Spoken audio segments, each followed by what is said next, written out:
अस्सलाम वालेकुम dear students, उम्मीद है आप सब बिल्कुल खैरियत से होंगे। बच्चों, हम पढ़ रहे हैं डीएनए रेप्लिकेशन। डीएनए रेप्लिकेशन की प्रोसेस आपको अच्छी तरह से समझ आ गया होगा। बच्चों, फाइनल जो बातें डीएनए रेप्लिकेशन के मतलब हैं वो आज हम करने वाले हैं। वो ये हैं बच्चों की डीएनए रेप्लिकेशन जो है वो हाईली एक्यूरेट है। इसको हम फाइडेलिटी ऑफ डीएनए रेप्लिकेशन कहते हैं। Fidelity of DNA replication।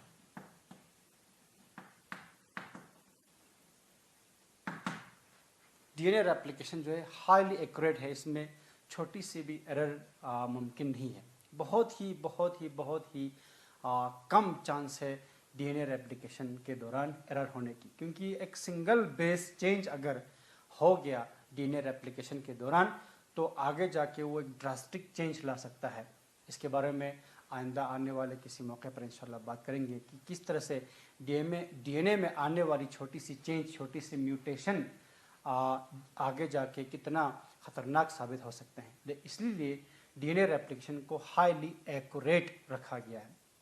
ठीक, तो एक्यूरेसी मेंटेन रखने के लिए डीएनए रेप्लिकेशन के बाद क्या होता है बच्चों की प्रूफ रीडिंग मैकेनिज्म होती है। प्रूफ रीडिंग उस प्रोसेस को कहा जाता है जिस दौरान जो गलतियां हैं, जो एरर्स है, उनको रिमूव किया जाता है। मान लो अगर आपने एक इंग्लिश में एक कंपोजिशन लिखी, एक आर्टिकल लिखी, तो फिर लिखने के बाद आप किसी इंग्लिश जानकार को, इंग्लिश एक्सपर्ट के पास वो भेज देते हैं प्रूफ रीडिंग के लिए।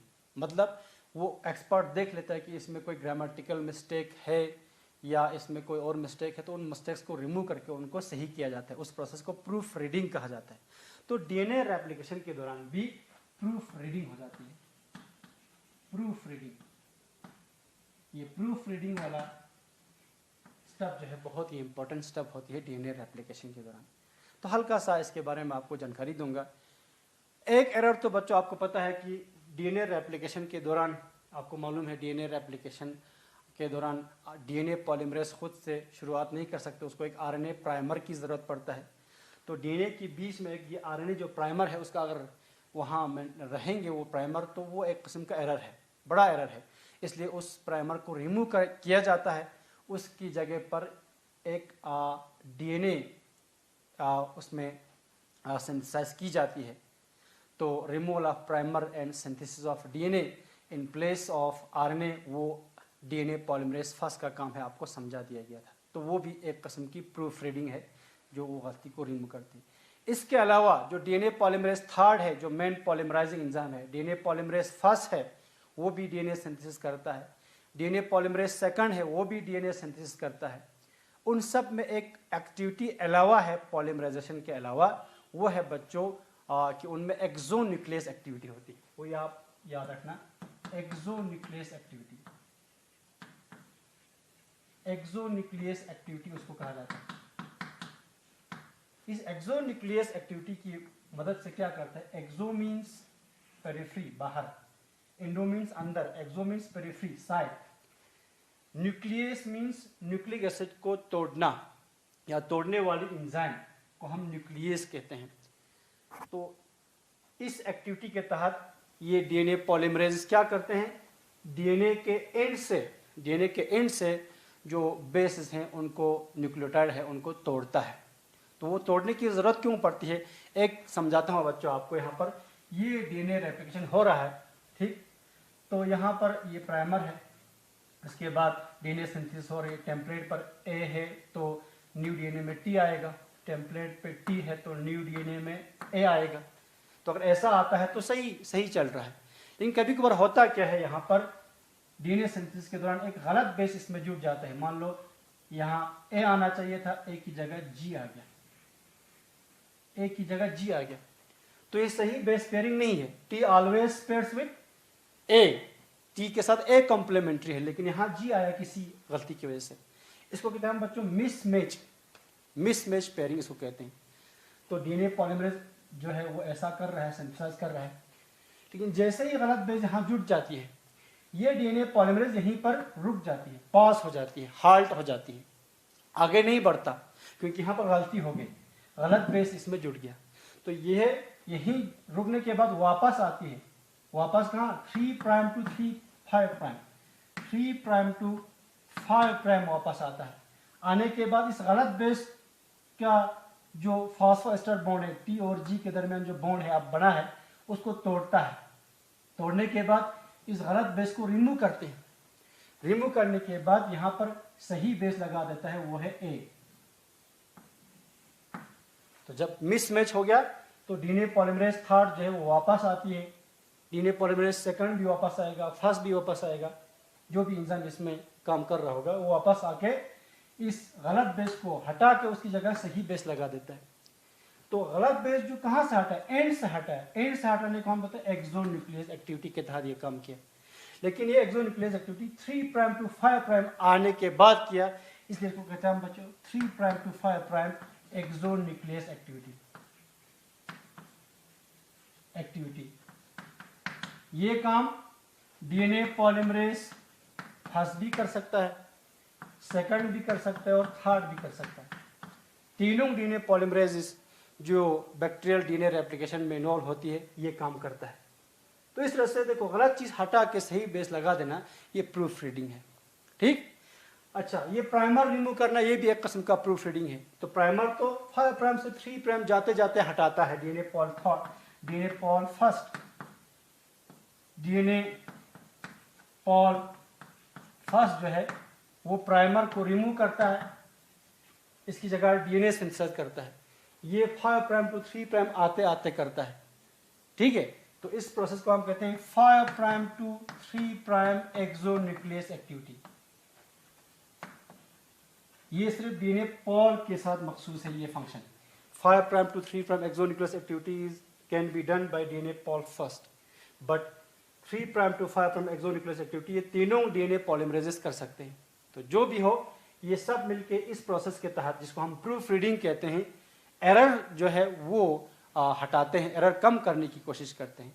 That is why DNA replication जो है वो हाईली एक्यूरेट है। This is called fidelity of DNA replication. ये बात समझ में आ गया, ये बात कहना बहुत जरूरी था डीएनए रेप्लिकेशन के एंड पर।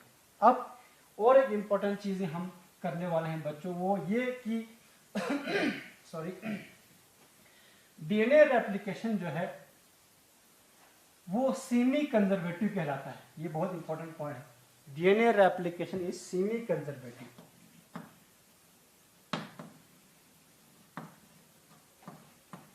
DNA replication is semi conservative, semi conservative mode of DNA replication. ये बहुत ही इंपॉर्टेंट पॉइंट है। DNA replication is semi conservative. ठीक, तो तीन प्रपोजल है डीएनए रेप्लिकेशन के मुताल्लिक कि कुछ कहते हैं ये डिस्पर्सिव है, कुछ कहते हैं ये कंजर्वेटिव है और कुछ कहते हैं ये सेमी कंजर्वेटिव। इन तीनों में से ठीक है जो एक्सपेरिमेंटली प्रूव हुआ कि डीएनए रेप्लिकेशन क्या है वो है बच्चों semi conservative. DNA replication is semi conservative, it is neither dispersive nor conservative, it is semi conservative. अब ये सेमी कंजर्वेटिव क्या है ये आपको समझाने की कोशिश करता हूं। इसके लिए यहां पर एक एग्जांपल के जरिए समझाता हूं। 2 कलर के चाक यहां पर मुझे यूज करना पड़ेगा। ठीक है बच्चों,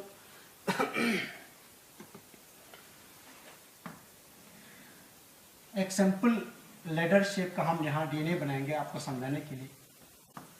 मान लो बच्चों ये 2 स्ट्रैंड्स है डीएनए के, आपको मालूम है ये एंटीपोलर है, तो ये 5 प्राइम, ये उसका 3 प्राइम, ये 3 प्राइम, ये 5 प्राइम। ठीक, इनके बेस की सीक्वेंस भी बताएंगे हम यहाँ पर आपको, ए टी सी जी। तो ए की कॉम्प्लीमेंट्री टी है, टी की कॉम्प्लीमेंट्री ए है, सी की कॉम्प्लीमेंट्री जी है, जी की कॉम्प्लीमेंट्री सी है।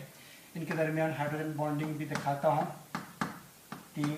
ठीक, ये मान लो बच्चों ये आपका पेरेंट डीएनए है, this is your parent DNA. इसी की रेप्लिकेशन होनी, ये पेरेंट डीएनए है। तो रेप्लिकेशन के दौरान आपको पता है पहला काम ये होता है कि ये 2 स्ट्रैंड सेपरेट होती है डीएनए हेलिकेज की मदद से।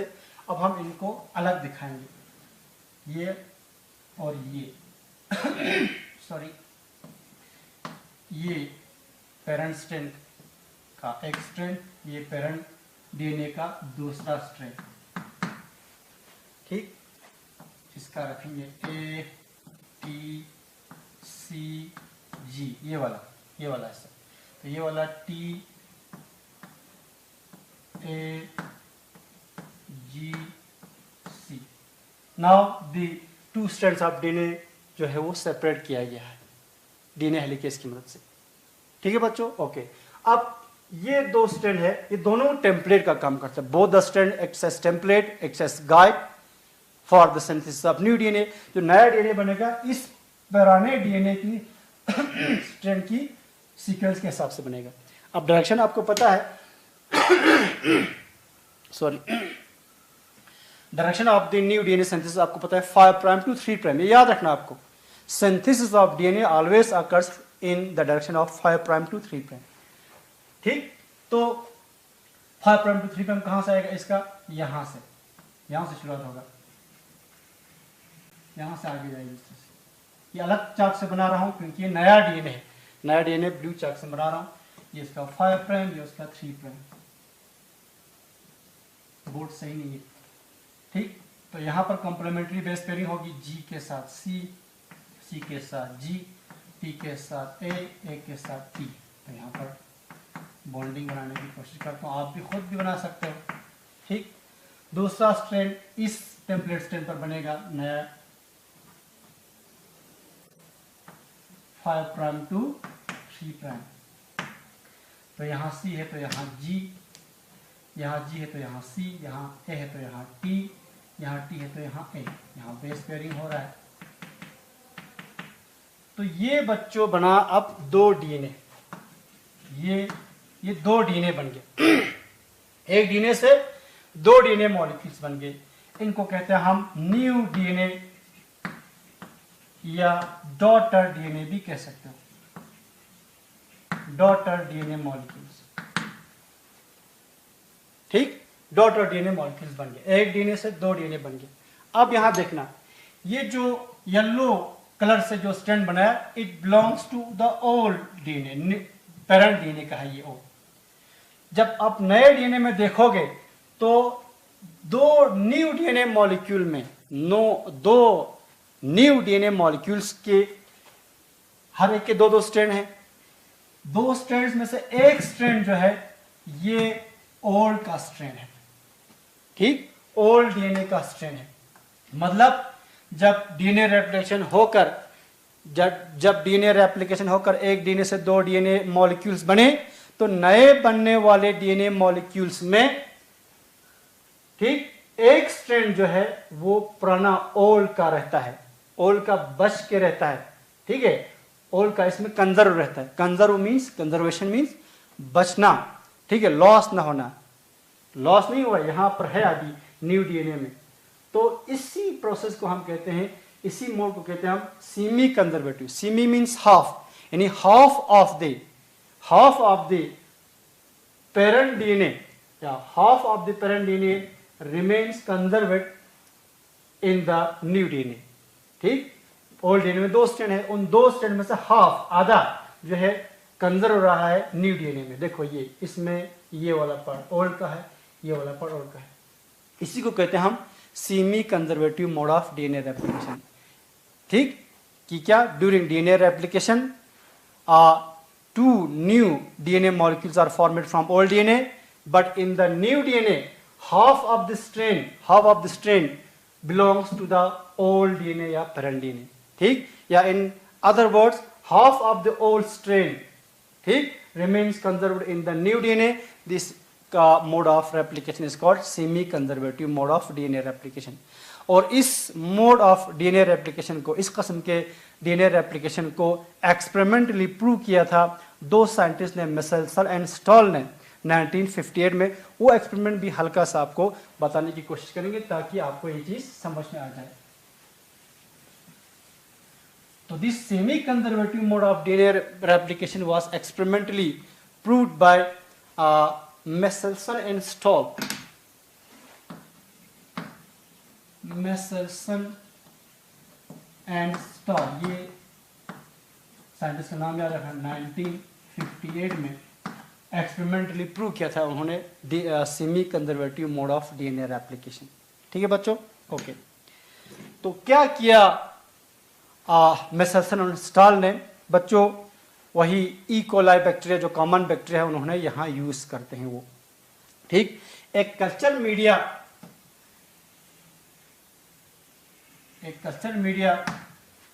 जिसमें ई कोलाई बैक्टीरिया ग्रो होंगे, ठीक, लेते हैं, उसमें ई कोलाई बैक्टीरिया को ग्रो करते हैं। लेकिन इस कल्चर मीडिया में आपको पहले से ही बता चुका हूं कि कल्चर मीडिया में वो सारे रिसोर्सेस रखते हैं जो इस बैक्टीरिया को ज़रूरत पड़ता है, न्यूट्रिएंट इसमें रखते हैं। तो यहाँ पर नाइट्रोजन के सोर्स के तौर पर यहाँ अमोनियम क्लोराइड इस्तेमाल करते हैं।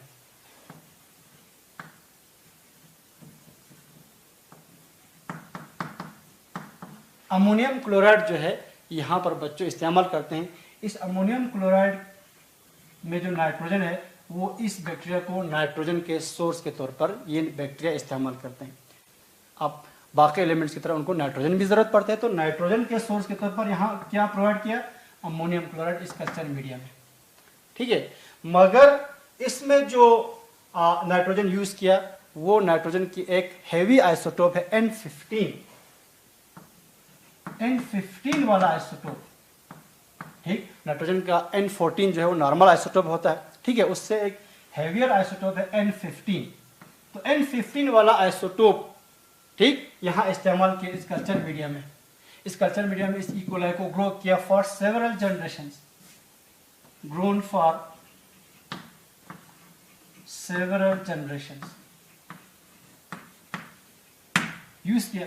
जब सेवरल जनरेशन, कई जनरेशन तक इसी N15 वाली मीडिया में अगर ई कोलाई को ग्रो करेंगे तो इस ई कोलाई से जो भी जनरेशन्स आगे आएंगे, जो बैक्टीरियल सेल बनेंगे, उन बैक्टीरियल सेल्स में जो डीएनए होंगे, उन डीएनए में जो नाइट्रोजनस बेसिस होंगे, उन नाइट्रोजनस बेसिस में जो नाइट्रोजन होंगे, वो नाइट्रोजन ये N15 वाला उनमें इनकॉर्पोरेट हो जाएगी। तो जब कई जनरेशन तक इस ई कोलाई बैक्टीरिया को N15 वाले में रखा कल्चर मीडिया में, तो all the DNA of this E coli bacteria जो है उनमें अब N15 वाली आइसोटोप है। ठीक, इस डीएनए को, इन बैक्टीरिया से निकलने वाली डीएनए को आइसोलेट करने के बाद जब उनको सेंट्रीफ्यूज किया गया, आइसोलेट करने के बाद उनको सेंट्रीफ्यूगेशन किया गया, तो उनकी सेंट्रीफ्यूगेशन से, आपको मालूम है सेंट्रीफ्यूगेशन में क्या होता है, ठीक, सबस्टेंस जो है या मॉलिक्यूल जो है या कोई ऑर्गेनल हो, जो भी हो, on the basis of their size and density वो सेडिमेंट हो जाती है। तो यहाँ पर एक लेयर बनती है बच्चों, क्योंकि हैवियर आइसोटोप है नाइट्रोजन N15, इसलिए वो नीचे सेडिमेंट हो जाती है। ये N15 वाली एक लेयर बन जाती है डीएनए में, क्योंकि दो स्ट्रैंड है N15। ठीक, ये जो डीएनए है, ठीक, उसका यहाँ पर एक लेयर बन जाता है। इसके बाद कई जनरेशन तक N15 में ग्रो करने के बाद अब शिफ्ट किया जाता है इन ई कोलाई सेल्स को एक ऐसे कल्चर मीडियम में, ठीक, जिसमें होता है N14 आइसोटोप, वही अमोनियम क्लोराइड, मगर इस बार नॉर्मल नाइट्रोजन N14 वाली आइसोटोप यहां पर आप यूज करते हैं। ठीक, अब यहां मैं लिखता हूं ये जो डीएनए है, ठीक, इनमें जो डीएनए है वो ये पेरेंट डीएनए है, इनमें N15 है दोनों, क्योंकि ये N15 वाले मीडिया से आया है। इस N15 मीडिया से आने के बाद जब N14 में ग्रो किया, N14 में ग्रो किया फॉर वन जनरेशन,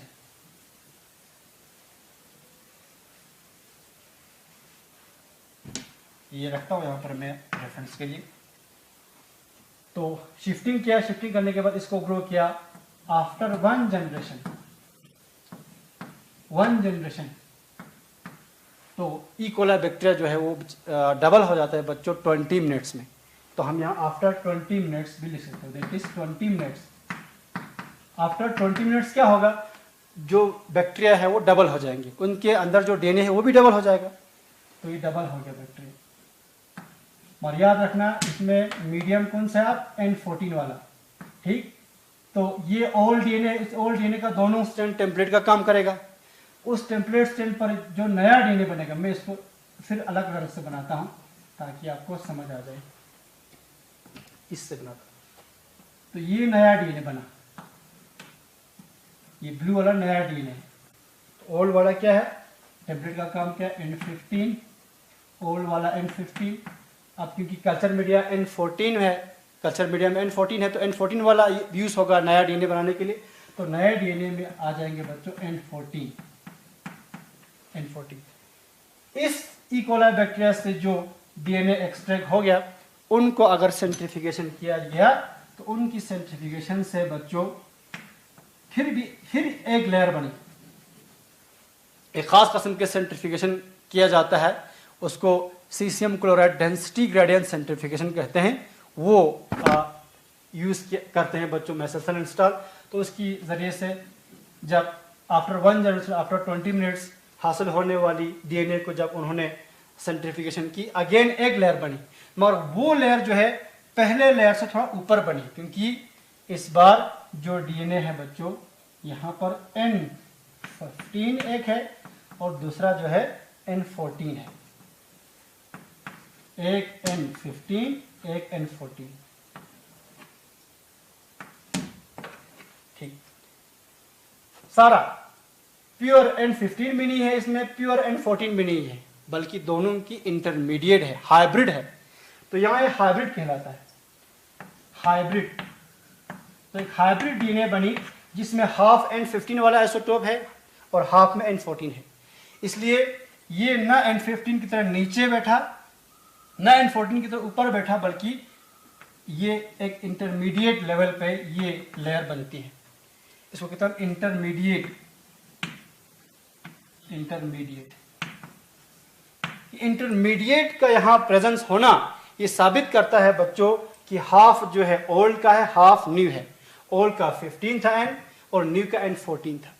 ठीक, यहीं से साबित होता है कि डीएनए रेप्लिकेशन जो है ये कंजर्वेटिव नहीं है, बल्कि सेमी कंजर्वेटिव है। हाफ ओल्ड है, हाफ न्यू है। ये ओल्ड, ये न्यू है। लेकिन इन्होंने बात यहीं तक नहीं रखा, इन्होंने और ग्रो किया, और एक जनरेशन, ठीक, और एक जनरेशन ग्रो किया। तो आफ्टर 2 जनरेशंस, यानी आफ्टर 40 मिनट्स, इन दो में से 2 डीएनए है, 2 डीएनए जब खुल जाएंगे तो 4 टेम्पलेट बनेगा। हर टेम्पलेट पर जो है नया डीएनए सिंथेसिस होगी और नया डीएनए में जो नाइट्रोजन आएगा वो N14 वाला आएगा। ठीक, यहाँ बना नहीं सकता हूँ बच्चों, यहाँ जगह कम है, मैं यहाँ बताता हूँ आपको। आफ्टर 40 मिनट्स क्या हुआ, उनसे हासिल होने वाले डीएनए को उन्होंने अगेन सेंट्रीफिकेशन की। तो सेंट्रीफिकेशन करने के बाद क्या हो गया, यहाँ प्योरली N15 तो रहा नहीं। ठीक, तो इसमें 2 लेयर बनते हैं, एक लेयर N15, N14 इंटरमीडिएट्स का, ठीक, जो आहिस्ता आहिस्ता कम हो रहा है, क्योंकि नया डीएनए बन रहा है, उनमें N14 आ रहा है। N15 तो पुराना था, अब आहिस्ता आहिस्ता वो कम हो रहा है। ठीक है, और दूसरा लेयर बनी बच्चों N14, क्योंकि नया डीएनए बन रहा है, नया डीएनए में नया N14 वाली आइसोटोप होंगी। तो 2 लेयर बनता है। क्या, ये एक इंटरमीडिएट और एक N14 न्यू। लेकिन इनकी परसेंटेज 2 जनरेशन के बाद निकलते बच्चों 50-50%, इंटरमीडिएट 50% और न्यू N14 50%। तो इस तरह से आफ्टर 3 जनरेशंस, आफ्टर 60 मिनट्स, ठीक, आफ्टर 80 मिनट्स ऐसा ग्रो करते गया। तो जैसे जैसे ग्रो करने के बाद जो डीएनए हासिल हुआ उनको सेंट्रीफिकेशन की, तो न्यू डीएनए जो है N14 कॉम्बिनेशन जो है उसकी परसेंटेज बढ़ता गया। अब 3rd जनरेशन में ये परसेंटेज जो है वो बढ़ जाती है 75% तक, और ये कम हो जाती है 25%। ठीक, आगे आप कैलकुलेट कर सकते हो। लेकिन जो भी हो, ये N15, N14 जो इंटरमीडिएट्स जो हासिल हुआ, ये प्रूव करता है, ये शो करता है कि जो डीएनए रेप्लिकेशन हो रहा है वो सेमी कंजर्वेटिव हो रहा है, हाफ ओल्ड का रहता है, हाफ नए का रहता है। ठीक है बच्चों, इस तरह से मेसेल्सन एंड स्टाल ने एक्सपेरिमेंटली प्रूव किया कि जो डीएनए रेप्लिकेशन है वो सेमी कंजर्वेटिव है। ठीक है बच्चों, उम्मीद है आपको समझ